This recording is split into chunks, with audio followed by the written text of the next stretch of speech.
When the palace released the sealed codicil to Prince Philip's estate, the press expected a routine inheritance, a traditional passing of wealth to senior royals. But what emerged instead sent shockwaves through Buckingham and beyond. Prince Harry was completely excluded, and the entirety of Philip's private estate, valued in the hundreds of millions, was left to Archie. Overnight, Harry's world unraveled. Before we go deeper into what this really means for the royal family, make sure to subscribe so you don't miss a single update. The announcement detonated like a controlled explosion, yet nothing about its impact felt controlled. Within minutes, headlines ignited across continents, each one more stunned than the last. Commentators struggled to process what they were reading. Legal experts stumbled over their words on live broadcasts. Even seasoned royal correspondents, hardened by decades of scandal and succession shocks, spoke in hushed, almost disbelieving tones. Prince Philip, the rigid architect of royal discipline, had bypassed not only tradition, but bloodline expectation. He had skipped a son, he had skipped a prince, and he had placed the entire weight of his private legacy onto the shoulders of a child who could not yet read the words written about him. The palace statement was brief, almost cold in its restraint, as if simplicity could soften the magnitude of what had been revealed. This was the Duke's final decision, made in full clarity. No elaboration, no emotional framing, no acknowledgement of the rupture it would cause, but that single sentence only sharpened the shock. Full clarity meant this was not an oversight, not a technicality, not a compromise. It was a deliberate choice, and deliberate choices inside the royal family are never accidental. They are messaged. Outside the gates, cameras waited, hungry for the first sign of reaction. And then it came. Footage of Prince Harry, caught unprepared, his expression drained of control. There was no polished statement, no practiced calm. Only a man standing still, eyes unfocused, lips parted slightly as if words had formed and died before escaping. Those who know him said later that they had never seen him look so exposed. Not during interviews, not during court battles, not even during his most public breaks from the monarchy. This was different. This was not anger. This was not rebellion. This was shock. In its purest form, across the ocean, Meghan's silence thundered even louder. No spokesperson. No post, no carefully worded reassurance. For hours, then days, nothing came from Montecito. And in that absence, theories multiplied. Some claimed negotiations were underway behind closed doors. Others whispered of legal panic, of emergency consultations, of a household divided over what this inheritance truly meant. Was it a gift, a burden, or something far more strategic than anyone yet understood?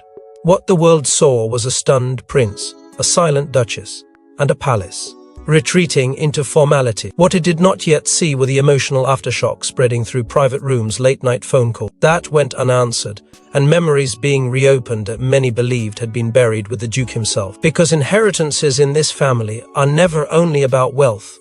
They are about approval. They are about judgment. They are about who was chosen and who was not, and as the shock settled into something heavier, something dark, a question began to rise above the noise, threading through every headline and whispered conversation alike. Why Archie? Why now? And what had Prince Philip seen in his final years that convinced him this child, not Harry, not William, not the institution itself, should carry the last imprint of his private empire? But behind the shock announcement lay decades of secrets, betrayals, and a final act of royal defiance that no one, especially Harry, ever saw coming. Prince Philip was never one to show emotion publicly, but in his final years, those closest to him noticed a quiet obsession, a growing fixation with the little boy thousands of miles away, while the public assumed Philip had distanced himself from Harry's children. Insiders now reveal otherwise. He had been quietly building a legacy for Archie all along. Behind closed doors at Windsor, a pattern had begun to form, one that escaped the attention of the media, but not of those stationed closest to the Duke of Edinburgh. Among the many boxes of seal, correspondence stored in the royal archives, a handful were marked with a unique crest, a private symbol, Philip, only used for personal matters. Inside those boxes were handwritten letters addressed to Archie.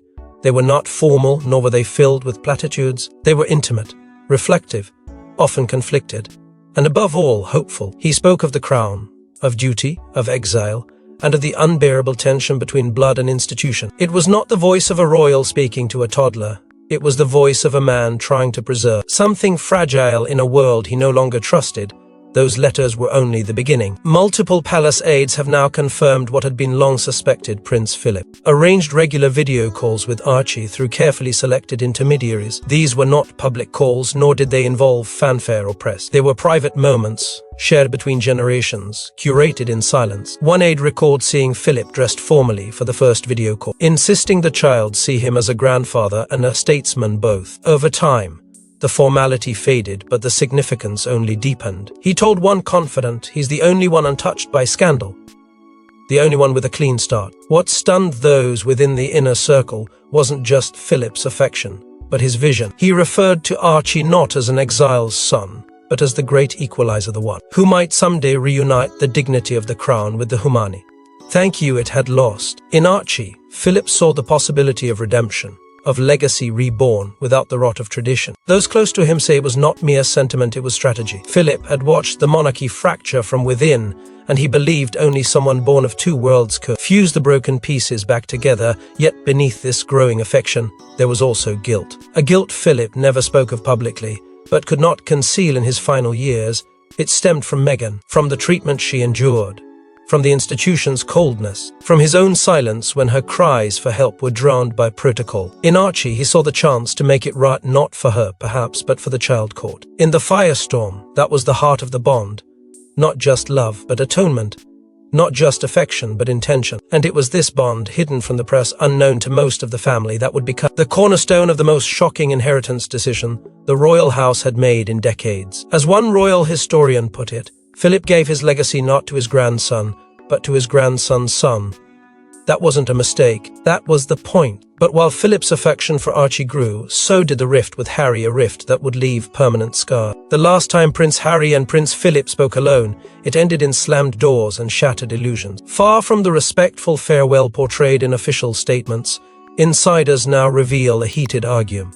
That ended with a chilling phrase from Philip, "You've made your bed, and Archie will have to fix it." That confrontation, now spoken of in whispers across palace corridor, took place not long before Philip's health began to rapidly decline. It was supposed to be a private reconciliation, a final chance for grandfather and grandson to bridge the growing chasm between them. But the moment Harry stepped into the study at Windsor, the air was heavy with unspoken resentment. Philip, who had once welcomed the boyish, rebellious Harry with a soft spot, unmatched by others in the firm, now regarded him with visible disdain. The pleasantries barely lasted a minute before the tension snapped.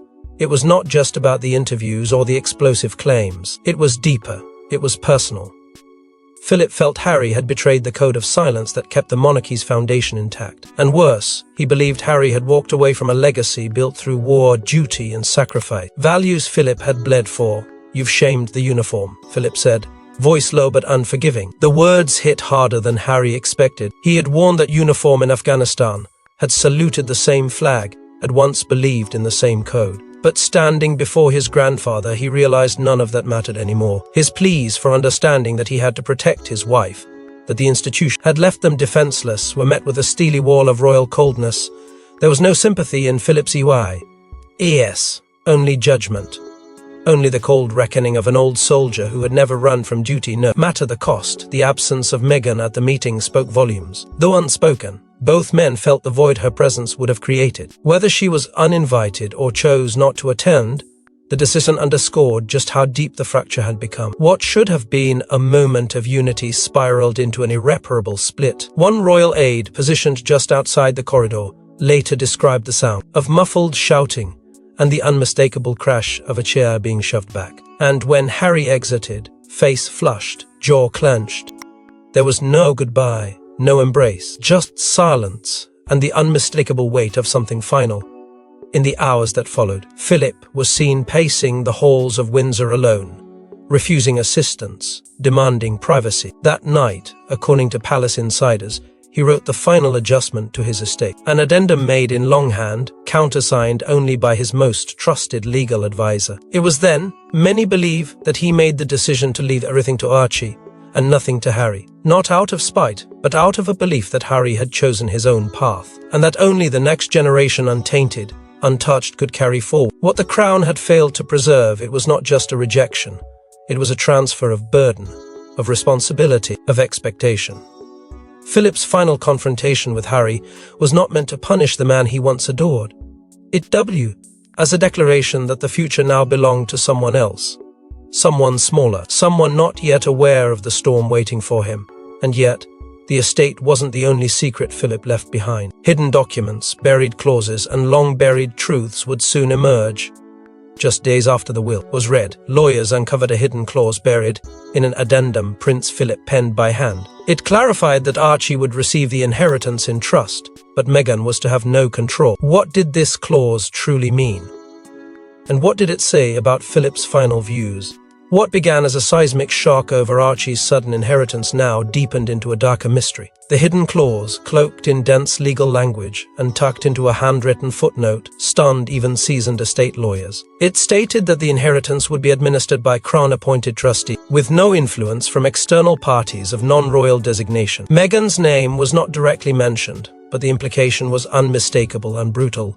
Her exclusion wasn't an oversight. It was a deliberate boundary. A line drawn in ink by a man who had once stood silently behind the family, now speaking volumes from beyond the grave. Legal analysts immediately weighed in, many expressing disbelief at the precision of the clause's wording. Rarely, if ever, is the maternal influence in royal legacy matters so rigidly shut out. It wasn't just about control, it was about trust, or the lack of it.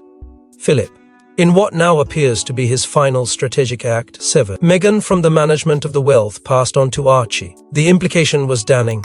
While the child may belong to both worlds, the inheritance would not. The estate, as structured, would remain within the grip of monarchy alone. Hands, whispers from within the palace painted a chilling picture. Some claimed Philip feared outside influence could redirect the course of royal legacy, that ideals foreign to the crown's doctrine could shape Archie's future. Others say Philip harbored resentment over how events unfolded after Harry's departure and believed Meghan's vision for Archie was incompatible with the traditions he had spent a lifetime defending. Whatever the reason, the message was unmistakable. Meghan, the Duchess of Sussex, would not be permitted to steer the destiny of what Philip left behind in Montecito. The revelation hit like a second blow. Meghan's legal team swiftly began probing the structure of the trust, searching for leverage, for a legal opening, for some route to challenge the ironclad conditions Philip had left. But every expert they consulted came to the same conclusion. The clause had been crafted with ruthless precision. Meghan could support her son emotionally, but financially, managerially, legally she had been cut out entirely, and the public. It split down the middle. Supporters of the monarchy hailed the clause as a masterstroke of protection, a safeguard against perceived instability. Others decried it as a final insult, a cruel reinforcement of the rejection Meghan had endured since stepping into the royal arena. Social media exploded, headlines roared, commentators battled, but one truth remained unshaken. Philip's silence in life had given way to thunder and death. But as Meghan weighed legal options, Harry was already spiraling, struggling with betrayal, identity, and a growing storm he couldn't control. In the sun-drenched hills of Montecito, Prince Harry faced a storm no media lens could capture. Friends say he became reclusive, paranoid, and enraged. To lose his grandfather's love was one thing, but to be left entirely dependent on his son's inheritance, an inheritance he had no access to, was a blow from which he struggled to recover. What the public saw was carefully curated, brief smiles, family portraits, garden interviews. But behind the gates, reality was unraveling. According to a close friend who spoke under strict anonymity, Harry had descended into a private chaos that no PR team could fix. He rarely slept, obsessed over the estate documents, reread the clause that excluded Meghan dozens of times, and questioned every decision he'd made since walking away from the firm. He saw betrayal in places he once felt safe. He saw his grandfather's will not as a gesture of love toward Archie, but as a silent judgment on his own choices. For days, he shut down. Calls unanswered, doors locked, walks taken alone. And even when Meghan tried to reach him emotionally, her words were reportedly met with long silences and distant stares. In desperation, Harry reached backward toward one figure he believed might still understand him. He contacted two of Princess Diana's closest confidantes, people who had stood by her through her darkest hours. Over late-night phone calls and encrypted emails, he confessed something he had never dared say aloud. "He never forgave me," Harry said of Philip. "No matter what I did, I think he always saw me as the one who broke the line." It was a raw admission, and one that haunted him. Because deep down, he had hoped for redemption, for a final nod of approval, for a chance to reconcile legacy and freedom. But the will had spoken, and it had spoken without him. Meanwhile, the walls were closing in. The media deals Harry and Meghan once relied on were faltering. Spotify was gone. Netflix, once a reliable partner, had quietly shifted its focus. Whispers spread about delayed projects, lack of deliverables, and growing skepticism around the couple's public value. With each passing day, financial pressure mounted. The estate, now locked behind trustees, became both a symbol of salvation and humiliation.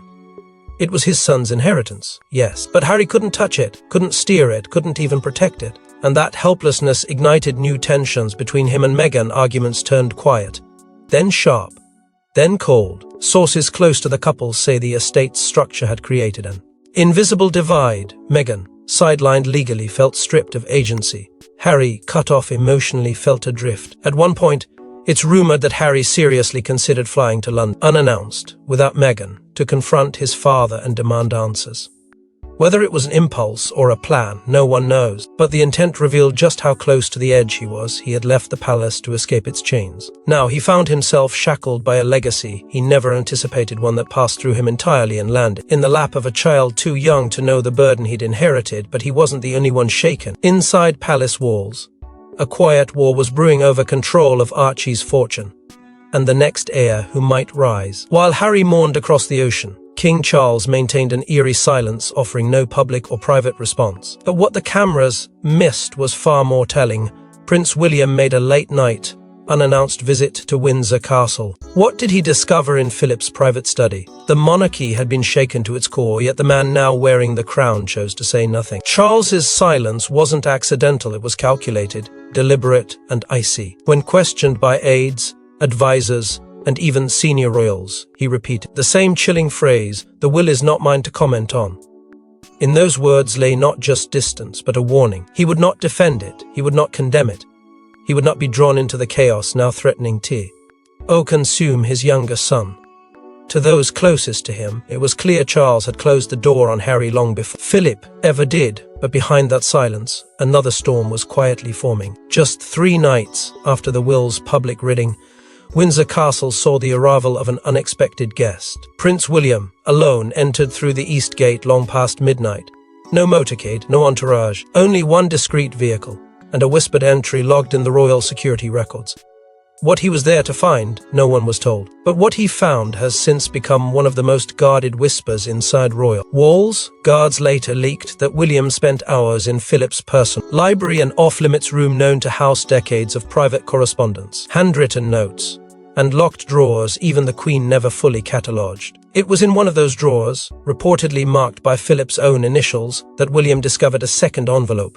Smaller, older, but bearing a single phrase in bold ink, "For the future."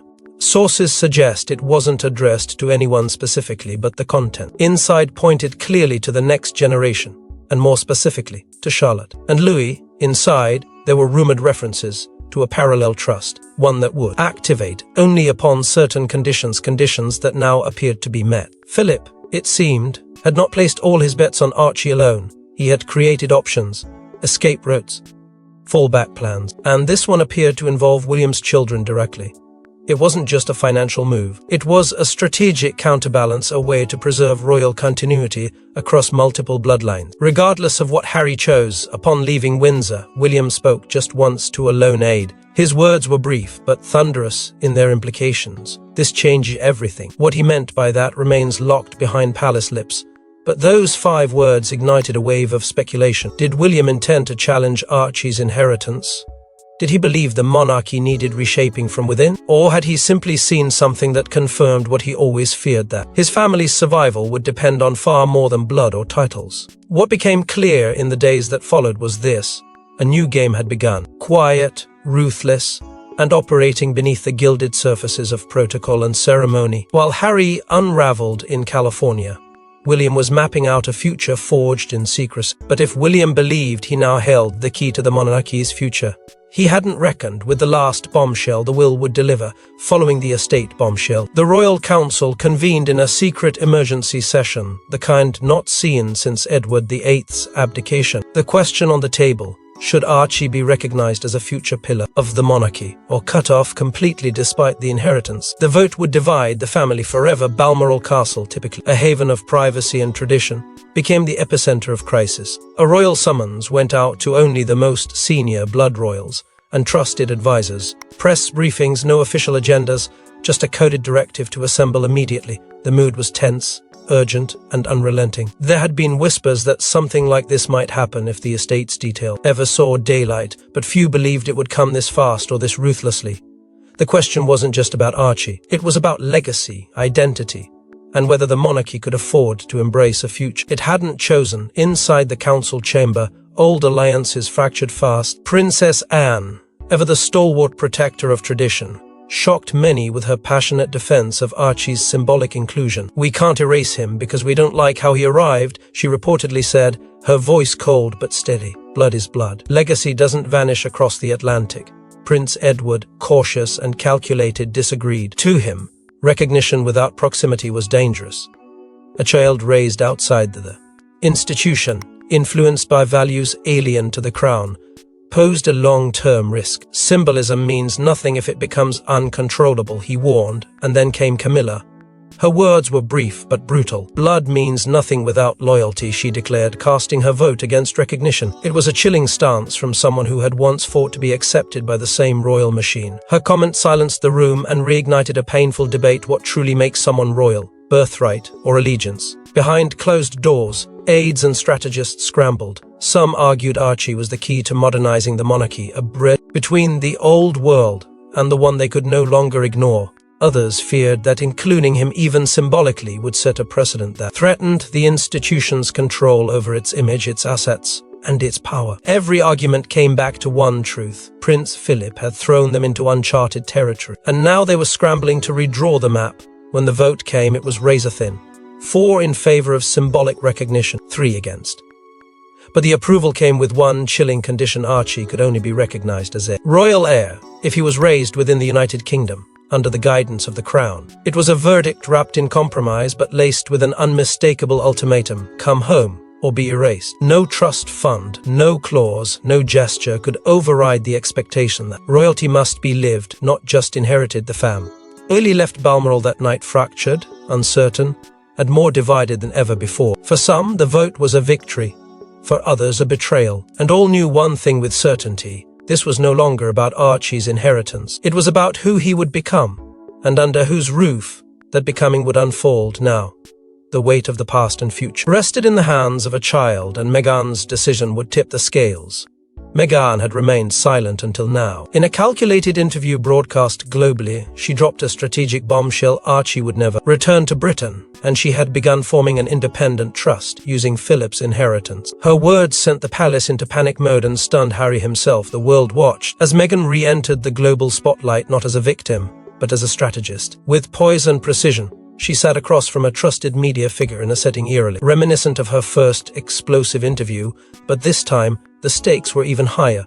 The anticipation was electric. Rumors had been swirling for weeks about the estate, the trust, the vote at Balmoral, but no one expected her to respond so directly, so unflinchingly. "No institution," she declared, her voice clear and cold, "will dictate my son's future. Not anymore. Not ever again." In that single line, she delivered the blow that had been simmering beneath the surface. This was not a plea. It was a rejection, a royal veto of her own. Within minutes of the broadcast, a firestorm erupted across the palace. Senior aides scrambled. Phones rang through the night. No one, not Charles, not William, not even those closest to Meghan, had been informed of the announcement. The decision to form the Archewell Sovereign Legacy Trust, built around Archie's inheritance, but structured entirely outside the Crown's oversight, caught everyone off guard. With this move, Meghan had taken what Philip left and reshaped it into something new, something sovereign, yes, but entirely separate from the institution he once helped guard. It wasn't just the creation of the trust that sent shockwaves, it was what it symbolized. Meghan had seized the narrative, turned it on its head, and rewritten the rules. And she did it without permission, no consultation, no tradition observed, no royal blessing sought.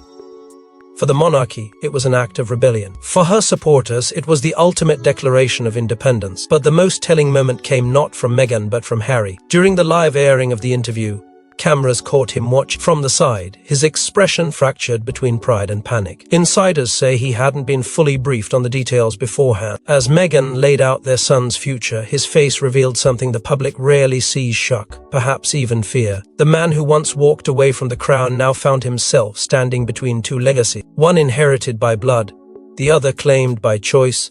The press wasted no time. Is this the final royal divorce? The headlines screamed. Analysts debated whether Meghan had just burned the last bridge back to Britain. Some praised her courage, others called it calculated revenge. But all agreed on one thing: this was not a gesture. This was a maneuver, a counterattack crafted to make a statement that echoed far beyond palaces and titles. But just when the world thought the saga had reached its climax, one final twist emerged from Philip's personal diary locked in Windsor for over a year. A royal archivist stumbled upon a diary no one expected to find: Prince Philip's private journal marked with one chilling phrase: "For my eyes alone." Inside its final page, Philip had written a message not just for Archie, but for the entire monarchy, and its contents would rewrite everything. The discovery happened during what was supposed to be a routine preservation inspection in one of Windsor's most secured archive rooms, hidden in a sealed compartment bound in weathered leather and shielded by a faded Union Jack.